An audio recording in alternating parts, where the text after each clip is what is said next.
आज आपके लिए गुड न्यूज़ है कि यहाँ पे हम पेपर की श्रृंखला शुरू करने जा रहे हैं और ये सीरीज मैंने कल आर्ट वालों से शुरू किया था। अच्छा, इसका सर खास बात क्या है पता है? इस सीरीज में आपको क्लास 12th का पहले मैं हिंदी आज अपलोड किया हूँ, उसके बाद जीव विज्ञान, फिर फिजिक्स, फिर इंग्लिश, फिर केमिस्ट्री, ये 5 सेट मिलेंगे। ठीक है? क्योंकि ये सितंबर चल रहा है ना सर, सितंबर में तो कुछ अलग करना ही है। अब हमारा है सर आज 1 सितंबर है। जब आज 1 सितंबर है तो आज से कुछ स्पेशल होना ज़रूरी है। अब स्पेशल में ये रहेगा कि हम ये 5 सेट आपको 5 दिन कराएंगे, ठीक है? उसके बाद ये 5 दिन के बाद इसके एक-एक दिन करके क्या कराएंगे, पूरे-पूरे सॉल्यूशन कराएंगे। तो क्या आप हमारे साथ रेडी हैं? अब आपके पास केवल 3 महीने का वक्त बचा हुआ है।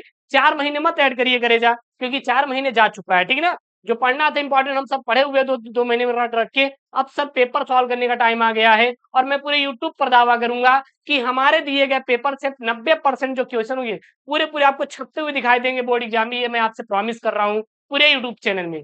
जो सर आपने भरोसा बना के रखा है ना, आई रिक्वेस्ट यही भरोसा बना के रखिए। मैं हर एक क्वेश्चन फंसा दूंगा, आप चिंता मत करिएगा, ठीक है ना? तो आज हमारे ये जो 5 सेट आएगा लगातार 5 सेट, ध्यान दीजिए 5 set, Hindi, biology, physics, chemistry, English, ये 5 सेट आएगा 5 दिन। अब फिर छठवें दिन से Hindi, physics, chemistry, biology, English और केमिस्ट्री का सॉल्यूशन आ जाएगा, कोई दिक्कत नो डाउट।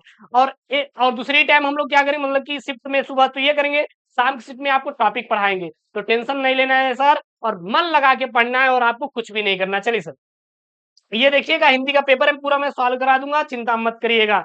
पहले हम लोग पूरा पेपर देख लेंगे हर एक विषय का, उसके बाद एक एक करके सॉल्व कर लेंगे, कोई दिक्कत नहीं होनी चाहिए, ठीक है ना? क्योंकि 1 महीने में हम केवल आपको 2 से 3 ही सेट दे पाएंगे एक विषय की, और हमें पूरा 28 सेट सॉल्व करना है एक सब्जेक्ट का। तो टाइम सर लगेगा, टाइम लगेगा और आज ही मेहनत करना है। चैनल को सब्सक्राइब करो यार, इतना दिन रात मेहनत आप लिए मेहनत करना पड़ेगा। ये आपका पेपर कोड है सर, और ये कक्षा 12वीं 2025 बोर्ड के लिए हिंदी का सर पेपर है, तैयार कर लीजिएगा। सर पूर्णांक कितना रहेगा सर? 100 नंबर का सर आपका पूर्णांक रहने वाला है, कोई दिक्कत नहीं। कितने नंबर का सर? 100 नंबर का रहेगा सर। 3 घंटे 15 मिनट का आपको क्या दिया जाएगा सर? टाइम दिया जाएगा पेपर में। कितने घंटे का सर? 3 घंटे 15 मिनट का क्या दिया जाएगा सर? टाइम दिया जाएगा। इस प्रश्न पत्र में 2 खंड रहेंगे, दोनों खंडों के प्रश्नों देना उत्तर आवश्यक रहेगा। पहला यहाँ पे सर ये बोल रहा है, भाषा योग वासिष्ठ के लेखक है सर। भाषा योग वासिष्ठ के लेखक राम प्रसाद निरंजन है, दैट्स ऑल यार। सदल मिश्र की रचना है। सदल मिश्र की रचना कौन है सर? नासिकेतोपाख्यान। नोट करिए, सदल मिश्र की रचना ना नासिकेतोपाख्यान है सर। उसके बाद चंद्रकांता संतति, देखिएगा चंद्रकांता संतति जो कृति है की विधा है सर, यह है एक उपन्यास है। चंद्रकांता संतति कृति की विधा है सर, ये क्या है? एक उपन्यास है करेजा, क्या है? एक उपन्यास है। बाल कृष्ण भट्ट संपादक थे। बाल कृष्ण भट्ट संपादक जो थे सर हिंदी प्रदीप के सर, हिंदी प्रदीप के संपादक सर बाल कृष्ण भट्ट थे सर। अगला यहाँ पे अंगा वाला है सर, 6 वाला हो गया, प्रिंटिंग मिस्टेक कर दिए। वासुदेव अग्रवाल की रचना है सर साहित्य और समाज। साहित्य और समाज किसकी है सर जी? यह वासुदेव अग्रवाल की रचना है। उसके बाद यहाँ पे दूसरे का है, कितनी नावों में कितनी बार काव्य कृति है सर? यह अज्ञे की है। कितनी नावों में कितनी बार किसकी है? अज्ञे जी की है। उसके बाद यहाँ पे ख वाला है सर छायावाद, क्या है सर? छायावाद की प्रमुख विशेषता है सर श्रृंगारिक भावना का पूर्णतः अभाव। क्या है सर? श्रृंगारिक भावना का पूर्णतः अभाव जो है सर, यह छायावाद की प्रमुख विशेषताओं में से एक है। अगला यहाँ पे दूसरा सप्तक का सर प्रकाशन वर्ष क्या सर? 1951। क्या सर? 1951 में दूसरे सप्तक का प्रकाशन हुआ था। अगला यहाँ पे सर प्रश्न है, हिंदी का प्रथम महाकाव्य माना जाता है सर पृथ्वीराज रासो को। पृथ्वीराज रासो हिंदी का प्रथम महाकाव्य कहलाता है। मैथिली शरणगुप्त की काव्य कृति है सर, वो है प्रेमबाम्बु प्रवाह। प्रेमबाम्बु प्रवाह जो सर मैथिली शरणगुप्त की काव्य कृति है। क्या है सर? काव्य कृति है।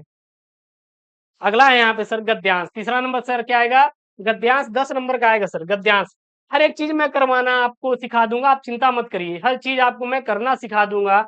मतलब आप एकदम स्मार्ट बन जाएंगे। गुरुदेव आया तो हम कर देंगे।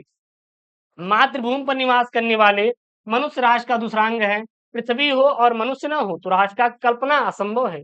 पृथ्वी और जन दोनों के समन्वय से ही राष्ट्र का स्वरूप संपादित होता है।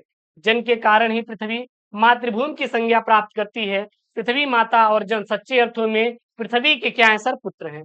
पहला प्रश्न, उपयुक्त गद्यांश के पाठ और लेखक का नाम लिखिए। तो आपको बताया है मैंने, पृथ्वी जब आपको शब्द दे और राष्ट्र दिखा तो समझ लीजिए कि वो कहाँ से दिया गया सर? राष्ट्र के स्वरूप से लिया गया है। राष्ट्र के स्वरूप से लिया गया है। और राष्ट्र के स्वरूप के लेखक कौन है सर? याद रखिएगा सर, वासुदेव शरण अग्रवाल। कौन है सर? वासुदेव शरण अग्रवाल है, दैट्स ऑल। अगला यहाँ पे पहला हो गया, पहाड़ का नाम और लेखक, पहाड़ का नाम राष्ट्र का स्वरूप, लेखक का नाम वासुदेव शरण अग्रवाल। रेखांकित अंश की व्याख्या कीजिए, कुछ नहीं करना होता, इसी को आप बढ़ा चढ़ा के लिख दीजिएगा, काम आपका हो जाएगा। राष्ट्र की कल्पना कब असंभव है? राष्ट्र की कल्पना कब असंभव है? जब सर पृथ्वी हो और मनुष्य न हो, तो राष्ट्र की कल्पना क्या है सर? असंभव है। पृथ्वी और जन दोनों मिलकर क्या बनाते हैं सर? पृथ्वी और जन दोनों मिलकर राष्ट्र के स्वरूप को संपादित करते। देखिए, पृथ्वी और जन दोनों के समन्वय से ही राष्ट्र का स्वरूप क्या होता है सर? संपादित होता है। क्या होता है? राष्ट्र का स्वरूप सर संपादित होता है।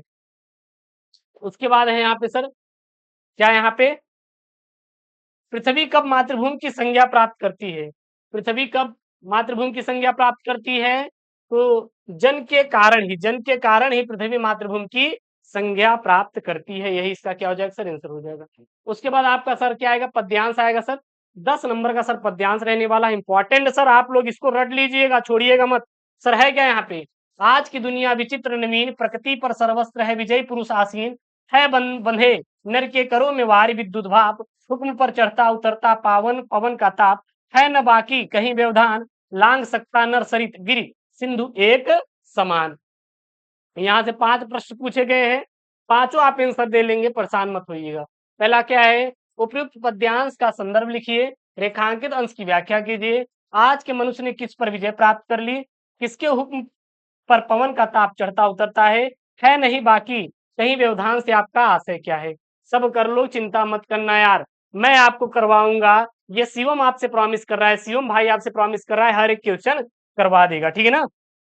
अगला यहाँ पे निम्नलिखित में से किसी एक लेखक का साहित्यिक परिचय देते हुए उनकी प्रमुख रचनाओं का उल्लेख कीजिए। अधिकतम शब्द सीमा आपको 80 शब्दों में करेजा आंसर देना है।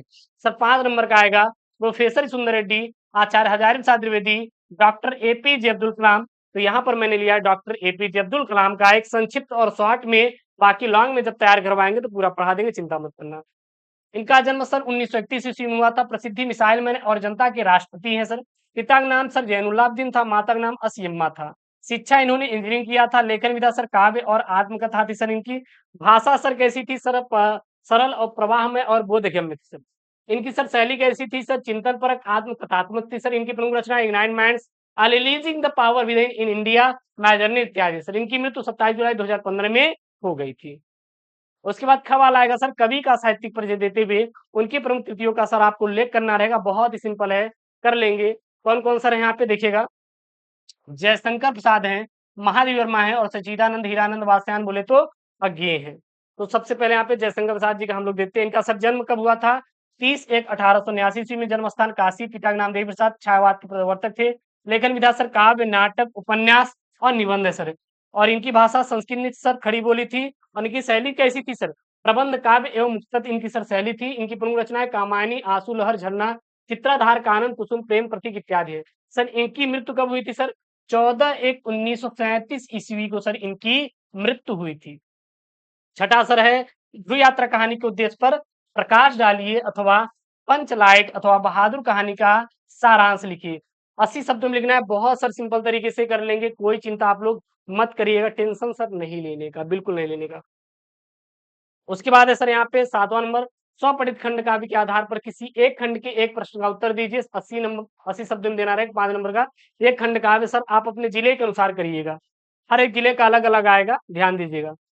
जैसे सत्यजीत, ये सब कर लेना। उसके बाद संस्कृत का आपका गद्यांश पद्यांश, ये सर खुद से कर लेना, ठीक है ना। इसको मैं जब अभी सॉल्व करवाऊंगा आफ्टर 5 डेज, तो इसको करवा देंगे, चिंतन मत कर लेना। बौद्ध युगे इमे सिद्धांत से लेकर कहाँ तक है यहाँ पे? स्वरूपम विहित वंततः तक है। उसके बाद ये पद्यांश है, ये पद्यांश में भाषा मुख्या मधुरा दिव्या से लेकर सुभाषितम तक है। उसके बाद आपका मुहावरा लोकोक्तियां बहुत ही सिंपल सिंपल आएंगे यार, परेशान नहीं होने का। देखिएगा क्या यहाँ पे, हाँ, अंगूठा दिखाना, पहाड़ टूट पड़ना, दुख का आना, धूल में मिलाना, पानी पानी होना मतलब कि शर्मा जाना, तो ये सिंपल है, कर लेंगे हम लोग। उसके बाद यहाँ पे एक अपठित गद्यांश इस बार नया सिलेबस में जुड़ा हुआ है, उसको तो मैं आपको करने का तरीका बता ही दिया हूँ, और इम्पोर्टेंट जो रहेगा करवा दूंगा। उसके बाद यहाँ पे शब्द युग्म आपको करना रहेगा, जैसे सकल और शकल। तो ये सकल मतलब क्या होता है? संपूर्ण होता है, और ये सकल मतलब खंड होता है, ठीक है ना। अंश और अंशु, तो अंश मतलब क्या होता है आपका भाग्य और किरण होता है। अंश और अंशु भाग्य और क्या होता है सर? किरण होता है। उसके बाद यहाँ पे है निम्नलिखित शब्दों में से किसी एक शब्द के 2 अर्थ लिखिए। जैसे धरा है, मित्र है और जलज है। तो सर धरा का भूमि और क्या होता है? पृथ्वी होता है। मित्र का सखा, दोस्त और सहयोगी होता है। जलज का कमल, शंख और क्या होता है सर? मोती होता है। उसके बाद निम्नलिखित वाक्यांशों के लिए एक शब्द का चयन करके लिखिए, जैसे कि जिसका कोई अंत ना हो, अनंत। जानने की इच्छा रखने वाले को जिज्ञासु कहते हैं। फिर 2 वाक्यों को शुद्ध करके लिखना आएगा, शुद्ध अशुद्ध। मैं एक काम करूँगा, वन शॉट वीडियो बना दूँगा। जितने शुद्ध अशुद्ध पेपर में आए हैं, पूरा समझा देंगे यार, खत्म बवाल ही हो जाएगा। परीक्षा पद्धति बदलना चाहिए। मैंने अनेकों बार यात्रा की है, केवल यहाँ 4 पुस्तकें रखी हैं। महादेवी वर्मा एक प्रसिद्ध कवित्री है। उसके बाद रस, छंद, अलंकार, श्रृंगार रस, वीर रस। इंपॉर्टेंट है, पेपर में छपने वाला है, छपवाऊँगा भी, टेंशन मत लेना। उसके बाद यहाँ पे है श्लेष अलंकार एवं उत्प्रेक्षा अलंकार का लक्षण एवं उदाहरण सर 2 नंबर का। उसके बाद सोरठा छंद एवं कुंडलिया छंद का लक्षण एवं उदाहरण 2 नंबर का, बहुत ही सिंपल है, कर लेंगे हम लोग। उसके बाद यहाँ पे आपका पत्र लेखन आएगा। समाचार में प्रकाशित विज्ञापन के आधार पर लिपिक के पद पर अपनी नियुक्ति हेतु विद्यालय के प्रबंधक को एक आवेदन पत्र लिखिए, अथवा ऋण प्राप्ति हेतु बैंक के शाखा प्रबंधक को एक आवेदन पत्र लिखिए, 6 नंबर का है। उसके बाद ये बोला है निम्नलिखित विषयों पर अपनी भाषा में निबंध लिखिए, जैसे राष्ट्रीय एकता, आतंकवाद की समस्या और कारण समाधान, पर्यावरण प्रदूषण निराकरण के उपाय, आधुनिक शिक्षा पद्धति की दिशा और दशा पर ये बोला है। तो ये कर लेंगे, चिंता मत करना, ठीक है ना। तो ये रहा आपका सर जी हिंदी का पेपर, जो कि 2025 बोर्ड में आने वाला, और इसका हम प्रॉपर सॉल्व लेके आएंगे। आप बिल्कुल चिंता मत करना, आप लोग टेंशन नहीं लेने का कि सर आप बहुत चिंतित हो जाए, सर कैसे करना है, वो सर मेरे ऊपर छोड़ दीजिए। मैं आपको पूरा पूरा सॉल्व करवा दूंगा, हर एक क्वेश्चन यही फंसा देंगे। बाकी आप तो पढ़ ही लिए होंगे, आपके पास बुक होगी, नोट्स होगी पढ़ाई के लिए, तो चिंता नहीं करना है। बाकी सर मेरे ऊपर विश्वास रखिए, हर एक क्वेश्चन करवाएंगे। मिलते हैं नेक्स्ट वीडियो में दोस्तों। Thank you, Jain, take care, bye bye.